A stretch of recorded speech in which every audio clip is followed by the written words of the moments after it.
She killed her own grandchildren to take the throne. The only woman who ever ruled Judah came to power through the massacre of the royal family. Her name is Athaliah, and the Bible does not rehabilitate her. Her father was Ahab, the king of Israel, who did more evil than any king before him.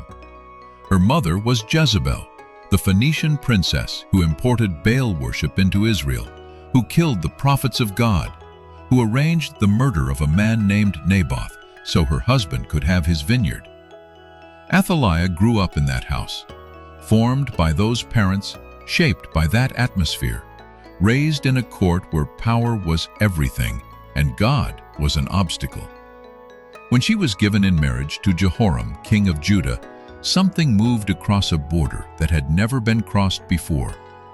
The house of Ahab, the gods of Ahab, the ruthlessness of Jezebel, all of it traveled south into Jerusalem with her. Judah and Israel had been separate kingdoms for generations. The southern kingdom had mostly managed to hold on to the line of David, the worship at the temple, something resembling faithfulness. Athaliah changed that. Her husband Jehoram walked in the ways of the house of Ahab, the text says. Because Athaliah was his wife, he killed his own brothers when he took the throne, 6 of them. Violence was already in the house before Athaliah ever had to act on her own behalf. Their son Ahaziah becomes king of Judah after Jehoram dies. He is 22 years old. He reigns for 1 year. His mother is his counselor, the text says. Athaliah advises him toward destruction. He allies with the king of Israel, another son of Ahab's dynasty, and they go together to a place called Jezreel. A military commander named Jehu has been anointed by God to destroy the house of Ahab. He is a man of violent efficiency, relentless, who drives his chariot like a madman, according to the watchman on the walls. He kills the king of Israel. He wounds Ahaziah, who flees but dies of his wounds at Megiddo. In one afternoon, Athaliah loses her son. She is not a young woman anymore. She has spent her life in palaces, in politics, in the web of alliances and marriages that hold kingdoms together. She has watched her father's dynasty destroyed by Jehu. She has watched her son die. She is alone now in Jerusalem, in a court that belongs to the line of David, in a kingdom that is not her own by blood.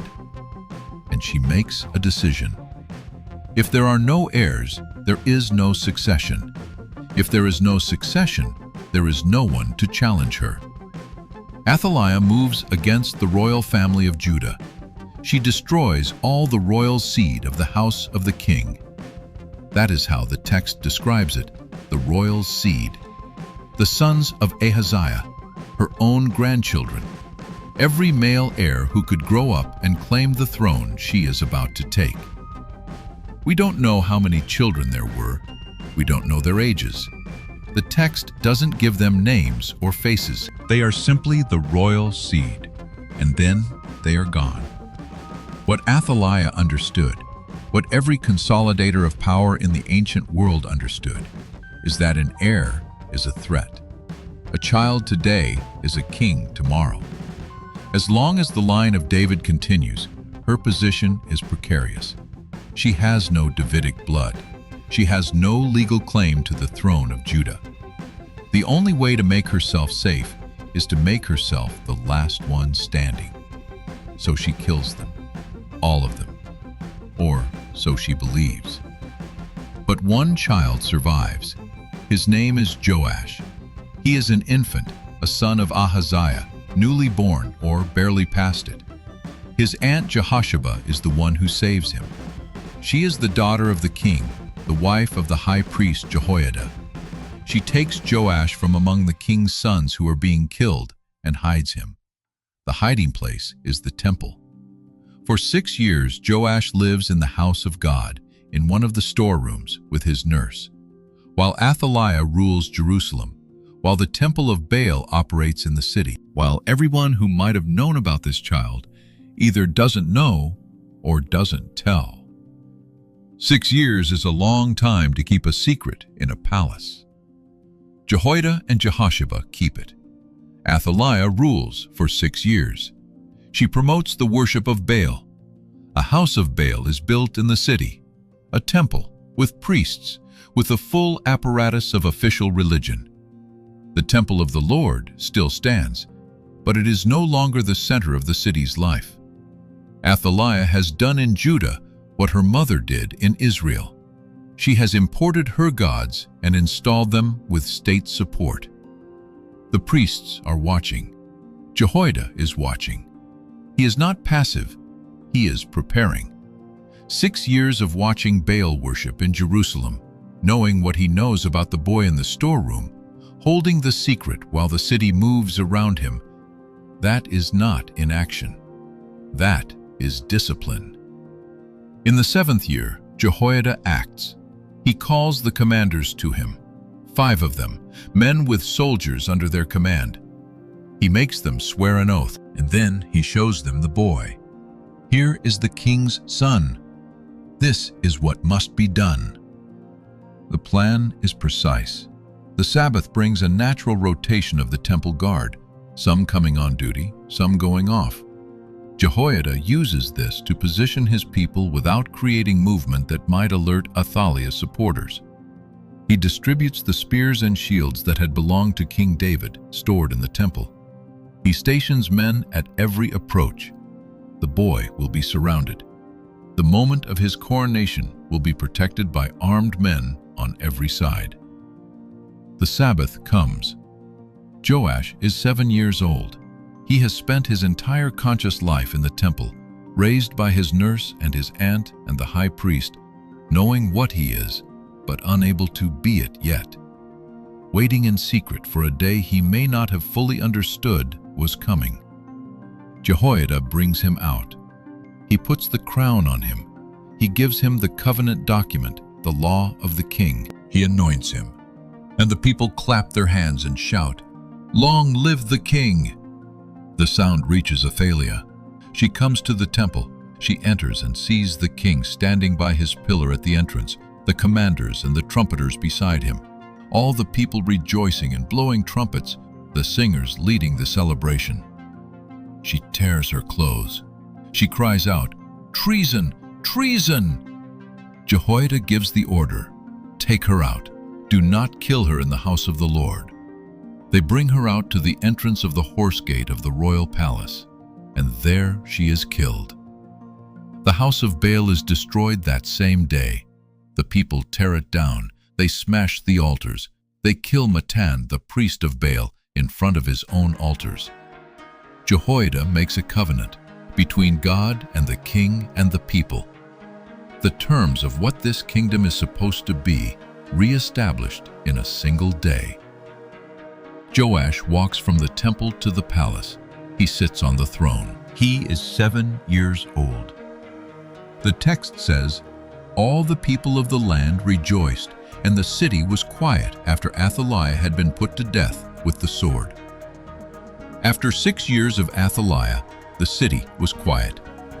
4 things from the story of Athaliah. The first, power without conscience escalates. It doesn't hold at some manageable level of cruelty and stop there. Athaliah had spent her whole life watching powerful people do whatever was necessary to hold what they had. Her father killed. Her mother killed. Her husband killed his brothers. When her son died and the throne was available, she had no internal mechanism that said, "Here is a line I will not cross." The grandchildren were a threat. Threats were eliminated. That was the only logic she knew, because it was the only logic she had ever lived inside. This is what happens to people who have been formed entirely by the pursuit of power. Not that they become monsters suddenly, but that each step follows naturally from the last, until they are standing in the ruins of their own family, and it seems to them entirely reasonable. The second, one child in a storeroom is enough. Athaliah believed she had destroyed the line, thorough enough that she ruled for 6 years without challenge. But she missed one.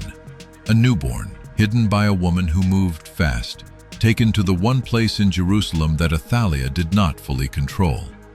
The promise God made to David survived in a baby in a temple storeroom. Whatever looks like total destruction in a given moment has a way of leaving something alive that turns out to be sufficient. The third, Jehoiada waited 6 years and then moved in a single Sabbath morning. The coronation happened, the city rejoiced, the house of Baal came down. The priest of Baal died at his own altars. Athaliah had 6 years, Joash had 40. The line she tried to extinguish ran for centuries.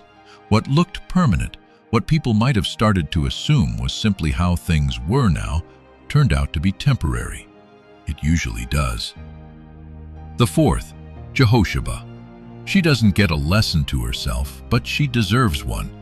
In the moment of the massacre, while everyone around her was either participating or fleeing, she grabbed a baby.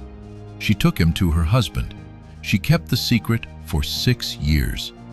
No text says she was celebrated for it. No crowd gathered to honor what she did. She just did it and stayed quiet and kept doing it for 6 years. The entire story turns on that one moment of a woman moving fast in the right direction when everything around her was moving in the wrong one. Athaliah ruled for 6 years and died at the horse gate. The grandchildren she killed to secure her throne, she did not know, could not have known, that she had missed one. That while she ruled, while she built her Baal temple and installed her priests and watched the city reshape itself around her, a boy was growing up in a storeroom under the care of a priest and his wife who understood what they were protecting. She thought she had ended the line of David. She had only created the conditions for a Sabbath morning 6 years later when a 7-year-old walked out of the temple with a crown on his head and the city heard the trumpets and remembered.